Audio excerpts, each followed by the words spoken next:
न टिकुली सुन बाली लारो साहेब बिना टिकुली सुन बाली लारो साहेब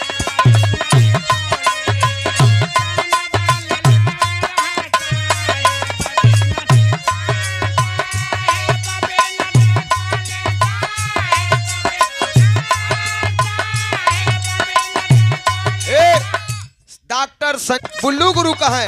कि बनले का सार बहनोई हो जगतिया में कोई नहीं अपना तोहार बनल हो तो सब हो राम सिंह भैया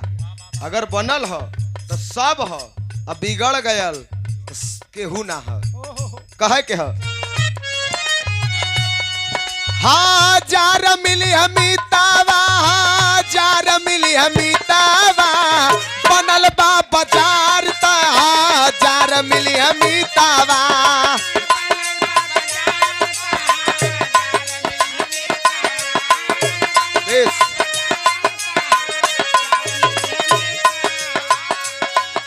के बनले कहो लालचंद भैया अरे भाई भाऊ जाई बहनोई बनले के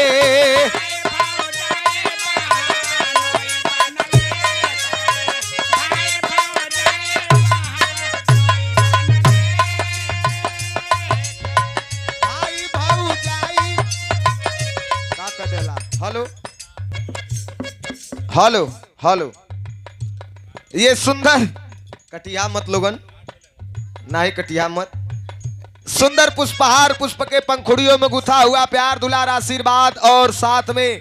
सादर 101 रुपए का आशीर्वाद हमारे गार्जियन हमारे अभिभावक और बिरहा के शुभचिंतक समाजवादी पार्टी के सच्चे सिपाही सच्चे नेता आप हमारे लालचंद भैया बहुत बहुत प्रणाम है उपस्थित जनता के प्रणाम भाई भाऊ जाई बहनोई बनले के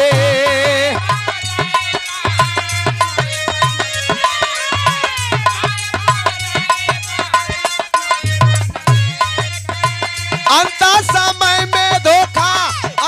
समय में धोखा दे दिया सार हो हजार मिली हमीतावा बनल बा बाजार हजार मिली हमीतावा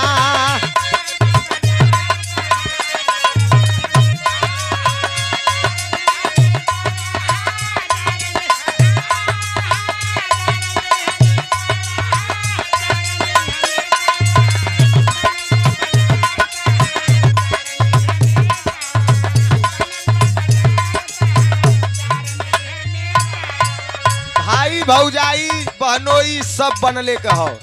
आगे वाली लाइन में आदमी का जोर जवानी कब तक हो संजय भैया संजय नेता भैया आदमी का जवानी कब तक हो डोएड अच्छा ये लाइन बोल के ओकरे बाद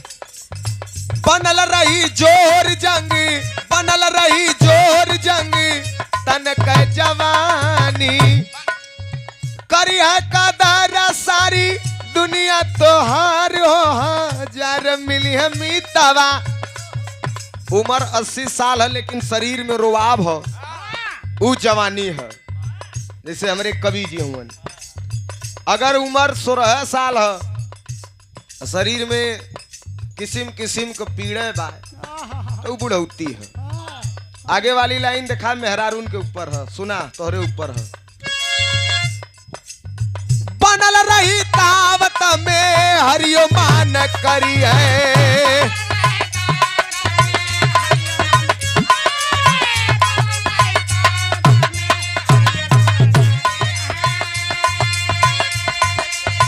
बात बिगड़ लेती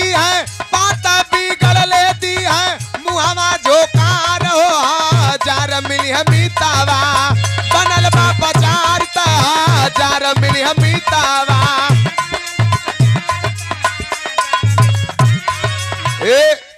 मेहरारू देखा होलिन घोड़ा के तलत मत सोचा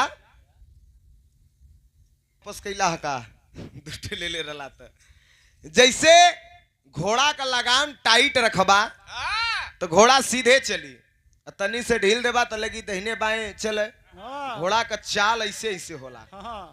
वो लगी ऐसे ऐसे फेंका है। हाँ गिरावे के चक्कर में पड़ जाएगी। का गिरावे के? अरे मतलब घोड़वा पे से गिरा दे जो टच चल पाता। सुंदर पुष्पहार, बहुत सारा रुपया का पुरस्कार, राम दुलार पाल हमरे पंकज भैया के बड़े पिताजी, हमरो पिताजी बहुत बहुत प्रणाम बा।